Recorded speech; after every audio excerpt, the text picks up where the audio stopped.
There's a betrayal that cuts deeper than any romantic heartbreak, when the person you trust most in the world becomes the one who destroys you. Not a stranger, not an enemy, but someone who knows exactly where to strike to cause maximum damage. A 24-year-old woman thought she knew her sister better than anyone else on earth. They shared everything: clothes, secrets, dreams, and even opinions about the guys they dated. But behind closed doors, something was happening that would shatter not just her heart, but the very foundation of family trust. When betrayal comes from within your own blood, the damage isn't just emotional, it's existential. It makes you question everything you thought you knew about loyalty, love, and the people closest to you. The kind of betrayal that doesn't just break your heart, it breaks your ability to trust your own judgment. How does someone you've trusted your entire life manage to deceive you so completely? What signs did she miss that were hiding in plain sight? And when the person who's supposed to have your back becomes the one holding the knife, is there any way back from that kind of destruction? To understand how deep this betrayal goes, we need to go back to where it all began. My name is Sarah. I'm 24 years old, and I live in Austin, Texas. Until 3 weeks ago, I believed I knew my sister better than anyone else in the world. Emma has always been my confidant, my partner in crime, and the person I trusted most in life. We're only 2 years apart, she's 22, and we grew up practically attached at the hip. Our family has always been small and close-knit. After our parents divorced when I was 16, Emma and I became even closer. We shared everything: clothes, secrets, dreams, and even opinions about the guys we dated. She was always the first person I'd turn to when something important happened in my life, whether good or bad. That's how it was when I met Jake 2 years ago at a college party in Dallas. He was in his senior year studying engineering, had this crooked smile that melted me and a personality that matched mine perfectly. Emma was the first person I called the next day, telling her every detail of that first encounter. "Sarah, from the way you're talking, this guy is going to be important," she said, laughing on the other end of the line. And she was right. Jake and I dated for a year and a half. He became part of our family routine, coming to Sunday dinners at our mom's house, participating in our traditions, and getting along great with Emma. Sometimes I'd even joked that he had gained 2 sisters instead of 1 girlfriend. The relationship wasn't perfect. Jake had a tendency to be somewhat distant when he was stressed about work, and I've always been the type who needs more attention and communication. We had some fights because of this, especially in the last few months. Emma was always there to listen to me vent, giving me advice and helping me understand his side. "He loves you, Sarah. He just doesn't know how to express it properly when he's overwhelmed," she used to say. The end of our relationship happened 4 months ago in March. It wasn't dramatic or explosive. It was more like a flame that gradually went out. Jake had gotten a job at a tech company in Seattle and was completely absorbed by the new challenges. Our conversations became increasingly superficial, our dates rarer, and when we were together, it seemed like his mind was always somewhere else. The final conversation happened at a cafe in downtown Austin, a place we used to frequent in the first months of dating. Jake nervously stirred his sugar while talking about how he couldn't give me the attention I deserved, about how maybe it would be better if we took a break so he could establish himself in this new phase of life. "It's not that I don't love you, Sarah. It's that I can't be the boyfriend you need right now," he said, avoiding my gaze. I knew he was right, even though it hurt to admit it. We broke up amicably, with the promise that maybe in the future, when things calmed down, we could try again. It wasn't a breakup full of anger or resentment. It was more of a melancholic goodbye to something that simply wasn't working at the moment. Emma was my safe harbor throughout the entire grieving process of the relationship. She brought me ice cream on bad days, dragged me out when I just wanted to stay home, and constantly reminded me that I was strong and would get through it. "You're going to find someone who values you the way you deserve," she'd say while we watched bad movies in our living room. Jake moved to Seattle 2 weeks after our breakup. We maintained sporadic contact through messages. Nothing romantic, Just those casual, "how are you" conversations that ex-boyfriends and girlfriends sometimes have. Emma knew about this and never showed any problem with this minimal communication. During the following months, I focused on rebuilding my life. I started going out with friends again, dedicated myself more to work at the marketing agency where I work, and even began considering the possibility of meeting new people. Emma was always by my side, encouraging me and celebrating every small progress. What I didn't know is that during all this time, something was happening in the shadows, something that would completely change our family dynamics and make me question everything I thought I knew about trust, loyalty, and sisterly love. 3 weeks ago, Jake came back to Austin to resolve some bureaucratic issues related to his move. Emma casually mentioned that she had run into him at the mall and that they had grabbed coffee to catch up. At the time, I thought it was normal. After all, they had been close during the time we dated. What I did not imagine is that this casual coffee was just the tip of the iceberg of something much bigger that had been happening for months. Something that was about to explode in my face and turn my life into an emotional chaos that I never thought I'd be able to face. How is it possible that the person we trust most in the world is capable of betraying us in such a profound way? And more importantly, how did I not see the signs of what was happening right under my nose? The discovery happened in the most mundane way possible. I was in the apartment I share with Emma, looking for my phone charger that had gone missing, when I saw her phone blinking on top of the bed. The screen showed a message, and the name that appeared made my world stop. Jake. Can't wait to see you tonight. You make everything worth it. My first instinct was to think I was seeing things. I picked up the phone with trembling hands and saw other messages, many others. Conversations dating back 2 months, filled with heart emojis, plans to meet, and declarations that made me feel like I'd been punched in the stomach. "I never thought I'd feel this way about someone so quickly," said a message from Jake from 3 weeks ago. "Me neither. But with you it's different. It's natural," Emma had replied. I sat on her bed, still holding the phone, trying to process what I was seeing. These weren't just casual friendship messages. It was a complete relationship with intimacy, complicity, and deep feelings. They had been together for 2 months, exactly since Jake came back to resolve bureaucratic issues. The front door opened, and I heard Emma's voice calling my name. My heart raced.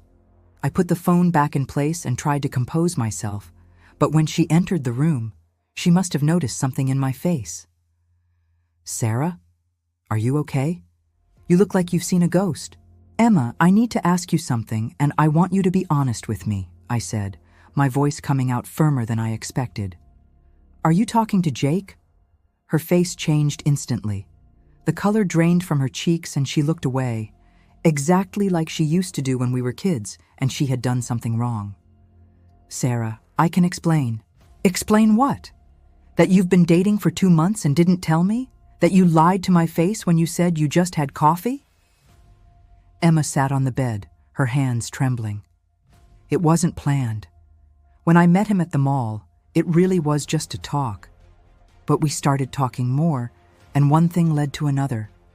One thing led to another?" I was incredulous. "Emma, he's my ex-boyfriend of a year and a half. How can you talk like it's something casual?"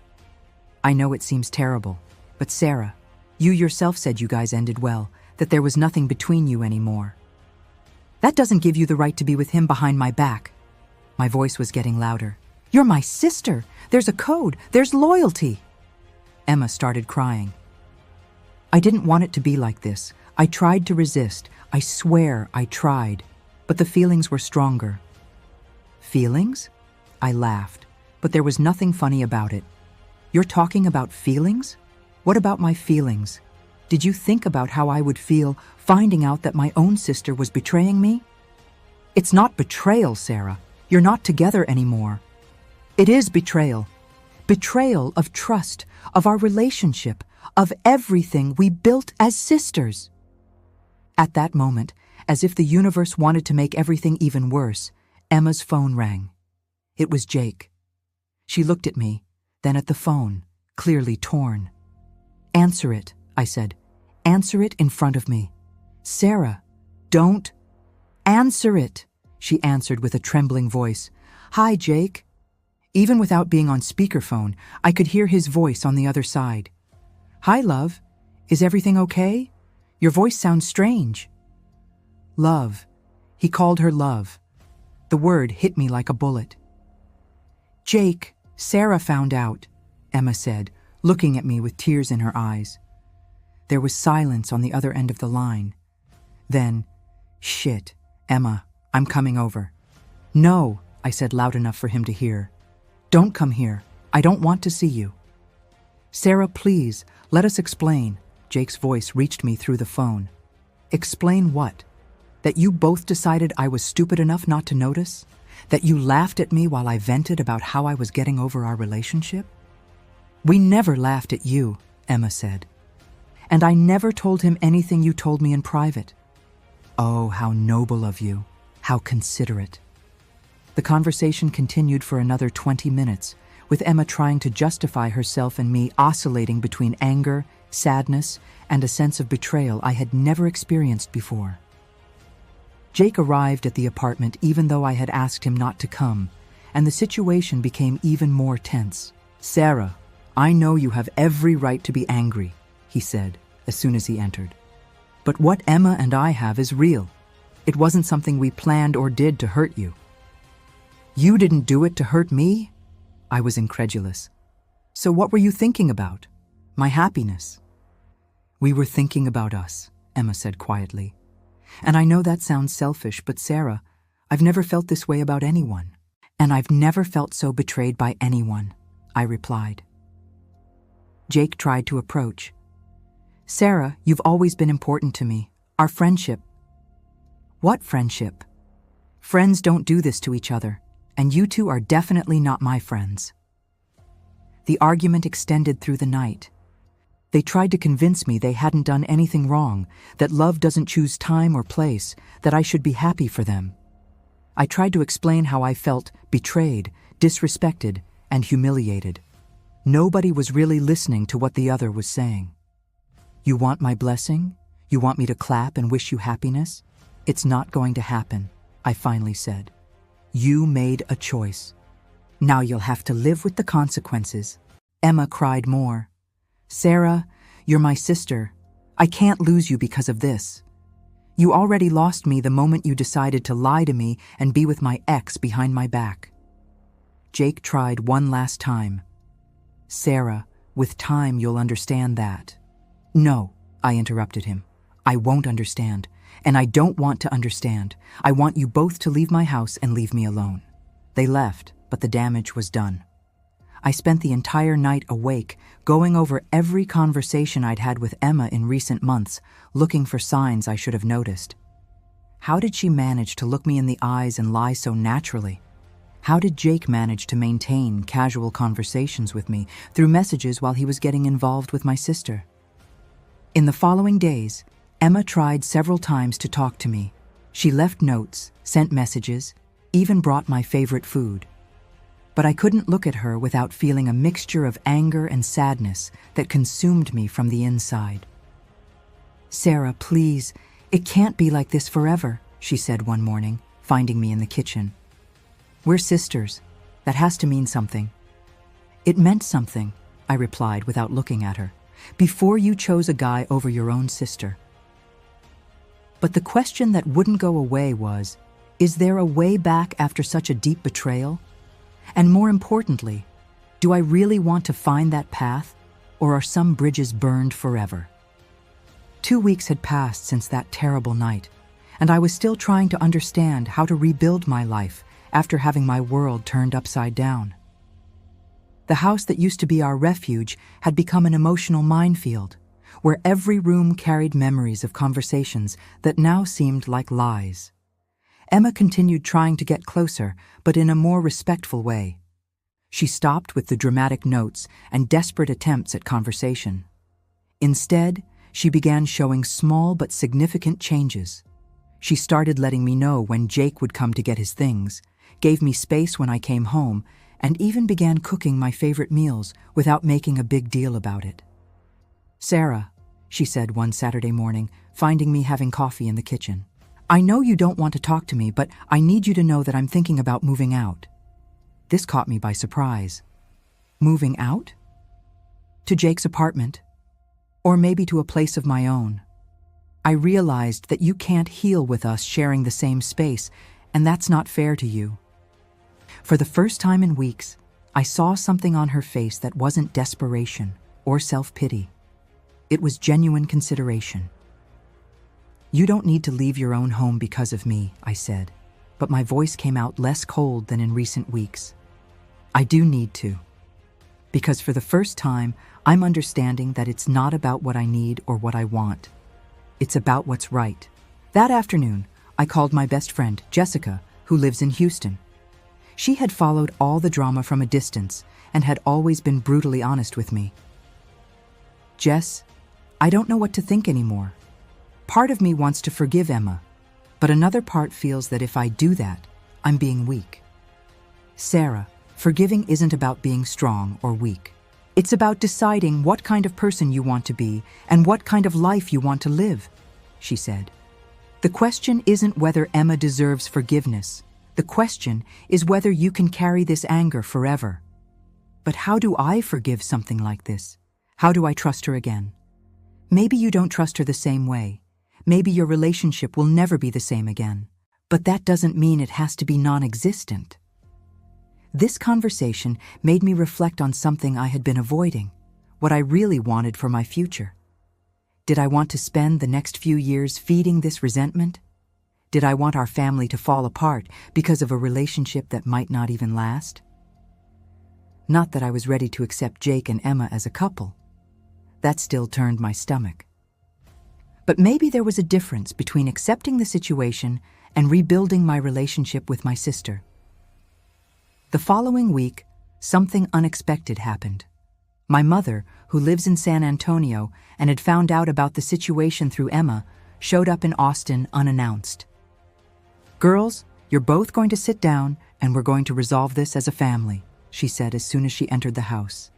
"Mom, it's not that simple," I began. "It's not simple, but it's also not impossible. Sarah, your sister made a mistake, a big, painful mistake that hurt you deeply. But Emma, you also need to understand that some things just aren't done, regardless of the feelings involved." My mother made us sit in the living room and, for the first time in weeks, Emma and I had a real conversation. Not an argument, not desperate attempts at justification, but an honest conversation about pain, disappointment, and the possibility of healing. "Sarah, I know I broke your trust in a way that might be irreparable," Emma said, tears streaming down her face. "And I know that saying sorry won't fix this, but I need you to know that I understand now what I did. Not just to you, but to myself." "What do you mean?" "I lost myself.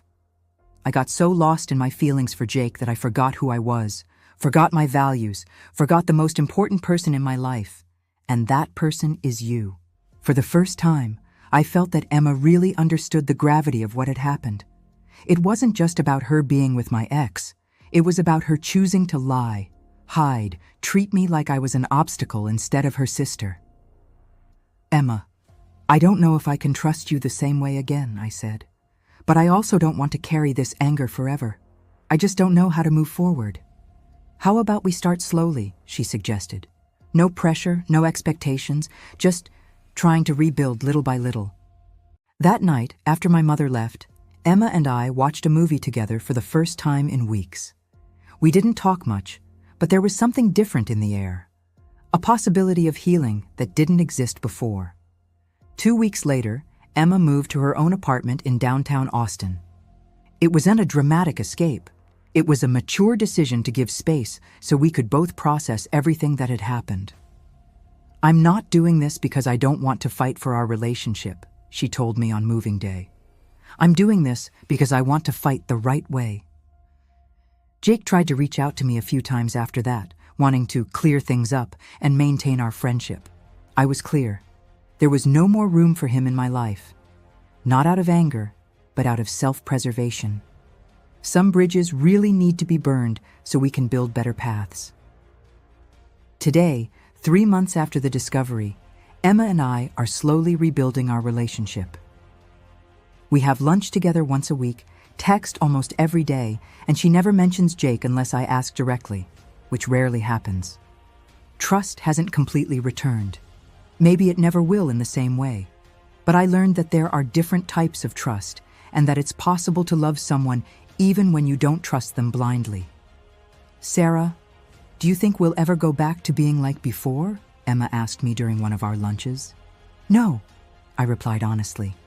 But maybe we can be something different, something that's also good. Her relationship with Jake continues. They're living together now, and from what I know through mutual acquaintances, they seem happy. This still hurts sometimes, but it's no longer a pain that paralyzes me. It's more like a scar. It'll always be there, but it doesn't stop me from living my life. I learned that protecting my peace does not mean cutting all the people who hurt me out of my life. Sometimes it means establishing clear boundaries, redefining expectations, and accepting that some relationships change forever.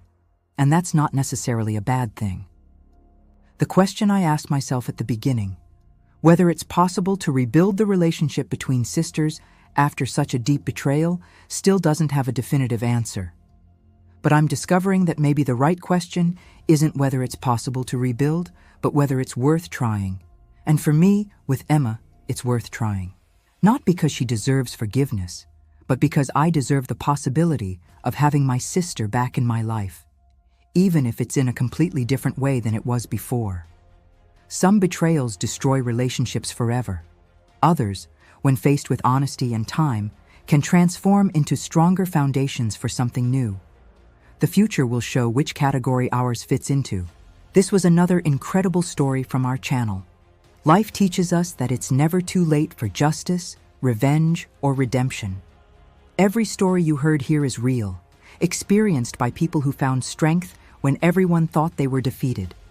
If this story moved you, tell us in the comments. What do you think about this situation? Your opinion matters to us. Don't forget to subscribe to our channel and activate the bell so you do not miss any of our exciting stories. We have new tales of betrayal, intrigue, and revenge every week.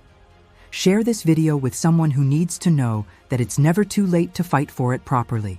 Sometimes, the best revenge is living well and showing that it's possible to solve all problems. Thank you for being part of our community. Until the next story, remember, every ending can be a new beginning. See you in the next video.